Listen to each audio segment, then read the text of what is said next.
My name is Nicholas Herrin. I'm the CEO of PSIA-AASI. It's an organization made up of 32,000 ski and snowboard instructors around the country, and really what the charge is for our organization is to deliver exceptional educational programming to create fun and safe learning environments out on the hill. The thing that got me hooked into this industry and teaching skiing were my peers. It was the community.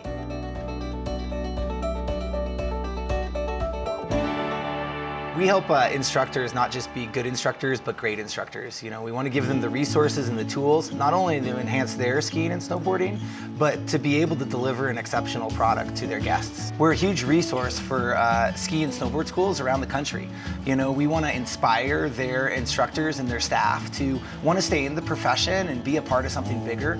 We're a community of instructors that love what we do, and we want to help spread that not only in the locker rooms, but out on the hill to the guests that visit all the resorts around the country. PSIA-AASI is really the educational arm of the snow sports industry. You know, our charge is to be able to have programming for anything that's going to enhance the snow sports industry and curriculum that we can deliver to make ski instructor and snowboard instructors' jobs easier out on the hill. PSIA-AASI is one organization made up of 8 divisions across the country.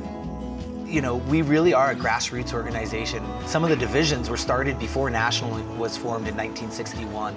And that's kind of the biggest success of our story and where we've come over the last 55 years. You know, we rely on our divisions to be able to connect with our instructors at their home resorts, connect with the resorts, connect with the school directors, to be able to have those resources close to home for them and really make sure that we're available to their needs. The way in which we kind of operate as an organization at the national level, we create the resources, we create the national standards that really make up the curriculum for our snow sports instructors to go through. At the divisional level, their charge really is to deliver those programming. So out on the hill, making sure that they deliver sound and consistent products through exams, through clinics, educational clinics, any resources that instructors are interested in taking. Divisions really spend a lot of time with our members, and I think one of the most important things about our organization to remember is the best resource we have is interaction with our clinicians and educational leaders across the country. Our goal is to spend as much time with our membership, with instructors around the country, because we know that's how they're going to deliver and be a more successful instructor for the future.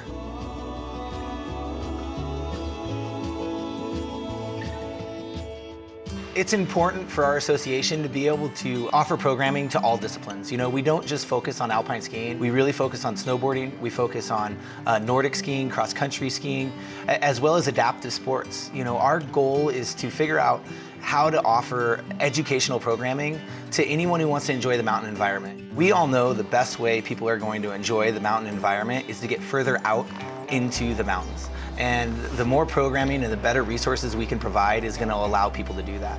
Some of our organization's resources, they vary from manuals that we produce on a rotating basis to e-learning courses to the video matrix, where instructors can go online and just take 2-minute clips to learn different tasks and different ways to deliver educational programming. We're really diverse in our educational programming. Not only do we have those manuals and PDFs and apps to access our resources, but our strongest tool is our examiners and our clinicians who offer clinics out on the hill in our 8 divisions across the country. In regards to some of the programming that we've delivered in the last couple of years is a new e-learning course of what it means to be an instructor. It goes through 3 very simple modules: what it means to be an instructor, how to deliver an exceptional teaching environment, and the safety model. And you know, we've had over 6,500 people take that. Half of them are non-instructors. And I look at that e-learning course, A Guide to New Instructors, as a way to create recruitment and retention in the snow sports industry. You know, it allows people to understand what it means to be an instructor before they might go out and get a job. And we're going to take that further. We're going to continue to deliver free e-learning courses and free programming so that people can understand what it means to teach out on the hill. I'm looking forward in future years to deliver a new e-learning course on how to teach a beginner lesson, how to go from never putting on boots to sliding and gliding and turning for snowboarding and skiing. We're going to continue to challenge ourselves to offer free programming and e-learning courses so that anyone who wants access to know how to be a great instructor can log on and take the courses.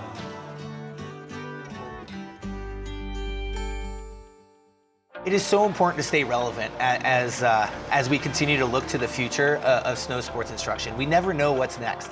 You know, going back to 1961, even earlier when a couple of the divisions formed, 1958, we were really adopting the Austrian system, the French system, the Arlberg system. We really didn't have the American teaching system. And as we started to come together, we realized we had our own freedom, we had our own style. And that's when the American teaching system really came to birth in our organization. And it's exciting to see that we really started to create, okay, no, we don't want to just focus on the really technical skills that the French are doing.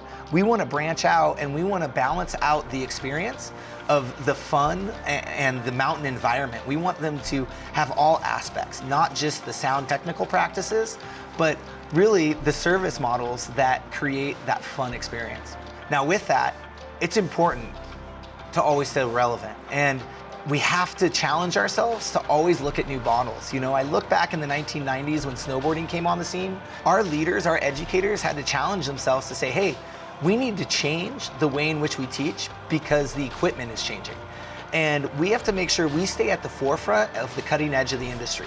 Anything that is changing, whether the resorts are changing with high-speed quads, better groomers, there's a lot of things that can change the mountain environment, and we have to adapt our teaching skills, our service skills to meet the resort environment, to meet the equipment, and that's what our leaders are always doing. Our educators are always evaluating how can we evaluate our service model, our learning connection model to deliver the best experience.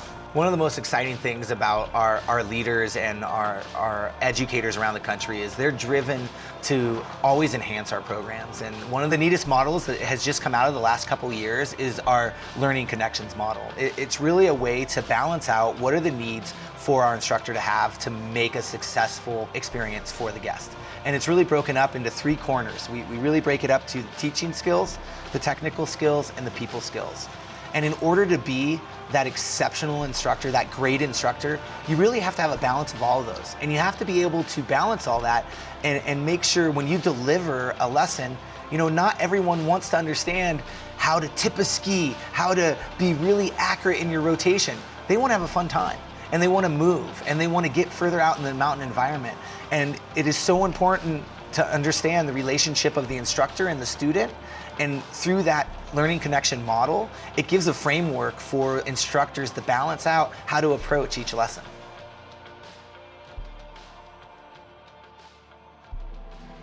One question I always ask my staff and all of our leaders across the country is, what is our relevance in the industry? And it's so important to be a major player and a partner with other leaders and other organizations around the country. We are a major supporter, and we have to be a supporter for the beginner conversion and growth of the industry. We want to make sure that there's people for the long term who love to take part in the snow sports industry. Right now, the conversion to snow sports is 17%, and it is so important for us to take an active role in being a part of getting more people involved and increasing that 17% to 20, 25%. That's only going to drive more people to be engaged with our instructors across the country. You know, I think it's also important to understand we aren't just focused on what our members need, but what the industry need. What do those schools need? You know, there's a lot of instructors across the country that might not be a part of us. We hope that they become a part of us to access our programming, but we have to remember 50% of people who try out snow sports, whether it's snowboarding or skiing, only 50% take a lesson. And so we're really looking at different resources, whether it's free videos on YouTube, access to learning material to the general public. We want to support the growth of education, whether you're going about it on your own or you're going to go take a lesson. We're always going to encourage you to take a lesson because we know it's going to be safe and it's going to be a fun time, and we're going to see that conversion increase. But if people want to go out and alone, we need to build those resources for the entire industry to take advantage of. We support a lot of different members in our organization. We have the member who is an instructor, but we also have member schools. And it's so important that we provide resources for all levels, direct to our membership, to instructors, but also to resorts and schools. You know, I always say, who spends more time with the instructor than our examiners and clinicians? It's their supervisors, it's their managers. Every morning when they go out to line up, they have contact with those schools. And we have to make sure that we're delivering sound resources that the resorts find really useful. They have the ability to deliver even more training than we do to our general membership. It's also important to understand that the lesson doesn't just start in the ski and ride school. The lesson starts in the parking lot. And we're working really closely with NSAA and other associations to make sure that we're providing education in the rental shop, education at the ticket counter, at the service desk. We want to make sure, the entire process, there's an educational component to it. And we need to support all of the departments across the resort, not just having silos in the ski and ride school. The more the ski and ride school is able to support the rental shop, the ticket desks, the more successful we're going to be with our service models.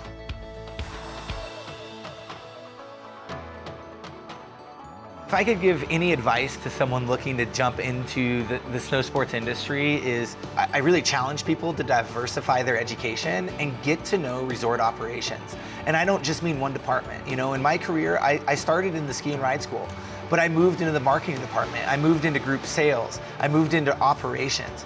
In order to be successful, in order to understand the needs of how you can support the groomers, the snowmakers, you have to really understand what does their day look like. And that's really what I've challenged myself over my 20 years of career, is to really understand all aspects of the resort. The better I know how to connect with ticket managers, rental managers, the lodging managers, I'm gonna have a better understanding of what the guest is going through at all different contact points. And that's just gonna enhance how we can support the guest when they finally get to us to take a lesson.